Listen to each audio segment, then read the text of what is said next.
Hey guys, Costa for Beardbrand Alliance. On this video I'm going to share a few things with you, personal experience, things that you should consider before you bleaching or dyeing your hair. I've been bleaching and dyeing my hair for the past year. Yeah, it looked great, I had the silver, I had the blonde. Silver was definitely my favorite. Yeah, I thought it looked cool and I tried it. But I think now it's time to give it a rest, and here's why. Okay, one of the things you should consider before bleaching and dyeing your hair, obviously we all have different shades of hair, different colors, some lighter, some darker. I have very dark hair, and bleaching, it's a painful process, to get it down to a very light blonde on a dark hair is not easy. It's easy, obviously, if the hair is lighter. Now, I start to remember why I didn't want to do it again. Ah, babe, is it feel uncomfortable? Or are you just bored? No, it's getting, the tingle's getting stronger. Yeah. It's alright, crack on. I need it done. Oh man. Are you in? I'm just being really gentle and just let Carlos's scalp refind itself. So expect a lot of pain, and your scalp, it's gonna burn like hell. So one of the things that happened to me, one of the times I had bleached and dyed, I slept overnight, and when I woke up next morning, my god, my pillow was like full of these yellow stuff, and I touched my hair and it was solid. I mean, it was harder than the top of this bottle. It was solid, seriously. That was blisters that bursted, well, rose and bursted through the night. So all that pus dried through the night, and it's like having, I don't know, the hardest gel from back in the 80s or 90s on your head. Like insane. So yeah, expect a lot of pain, probably some burns on your scalp, and it's uncomfortable. A lot of pain, a lot of dry scalp. Yeah, even like for the first few days, you're not supposed to wash your hair, so because the dye comes off, so all the scalp, the skin starts to like just, I don't know, it just looks like massive snowflakes.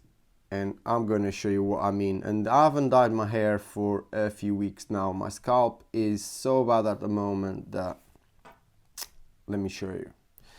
I'm just gonna come a little bit closer. Right, hopefully you guys can see it. There's bits and bits of dry scalp, like quite big chunks actually. Anyway, this goes throughout the hair. Anyway, this goes throughout the whole head really. And some days, like, I would wash my hair, like now I would wash my hair, style it, and all of a sudden I would look and there's like massive bits of skin on the style. And at first, because the hair was light, it was hard to see. But in the mirror, you're doing something else and you see it, and you don't really want to leave the house because you're self-conscious of those big snowflakes on your head. So yeah, I don't like that. Even now that it's been, I think, about probably more than 4, 5 or 6 weeks since I last had the bleached and dyed. Let me see if I can show you any scalp stuff. Yeah, you can. Oh my god. So can you see on this vinyl those massive chunks of skin? If you're doing it in a hairdressers, which if you are really going to, please do go to an hairdresser. Get a professional to do it. I've seen a few people doing it at home, and my god, burning their scalp so bad. even though it can happen on a hairdresser, but I'm pretty sure the chances at home are a lot higher. So another thing that you really have to consider the expenses on a lot of products, obviously the cost in hairdresser, but a lot of products to somehow get your hair healthier. So yeah, expenses on a lot of products to somehow try to get your hair healthier and still help you to all that dye. So we got like brightening shampoo, touch of silver. We got silver shampoo. We got purple shampoo and conditioner and some color motion mask and then some, God, there's so much stuff. Some glucose boost. Man, I'm not even going through all of this anymore. Anyway, just a bunch of stuff just to help you somehow get your hair healthier, your scalp. Man, probably did help. I'm sure I spent a lot of money on it. But as you could see, there's still a lot of dry skin on my scalp even after 5 or 6 weeks the last time I did it. So the more I did it, the worse it just became. And the more money I seem to spend on stuff trying to recover my scalp. Another thing is you can't really wash your hair too much because you bleached it, but then you dyed it whatever color you want, and the more you wash it, that dye is gonna come off.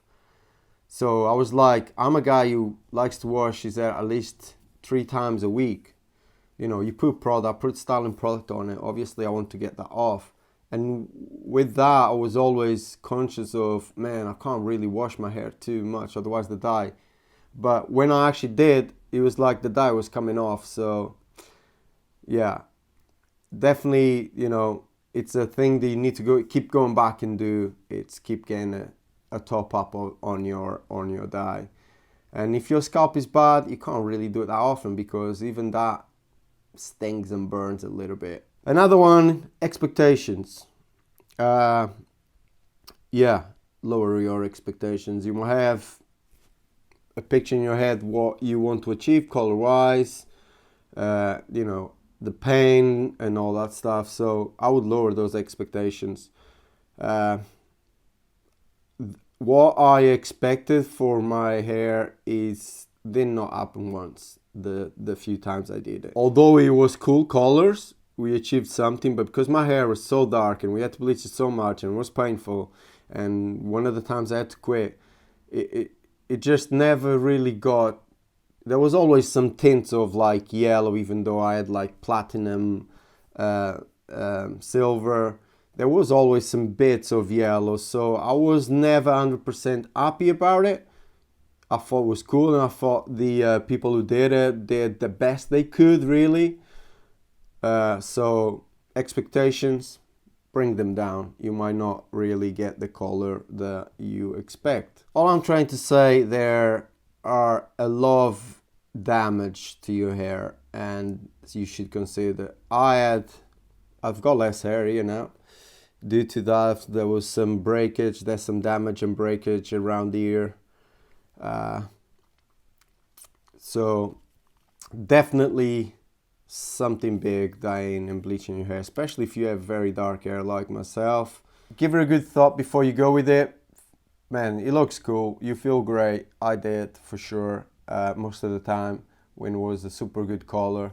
Yes guys, before making your big decision, give it a good thought. Speak with other people that have done it, maybe get their experience on it. I'm pretty sure there's a lot of good color technicians out there. They will probably, if they're honest, they will tell you it's gonna hurt, for sure. It's just no way out of that. So for me, it's time to give it a rest and go back to jet black. Well, with a few grays that are coming around, comes with age. That's it. So I think it's time to give it a rest for me.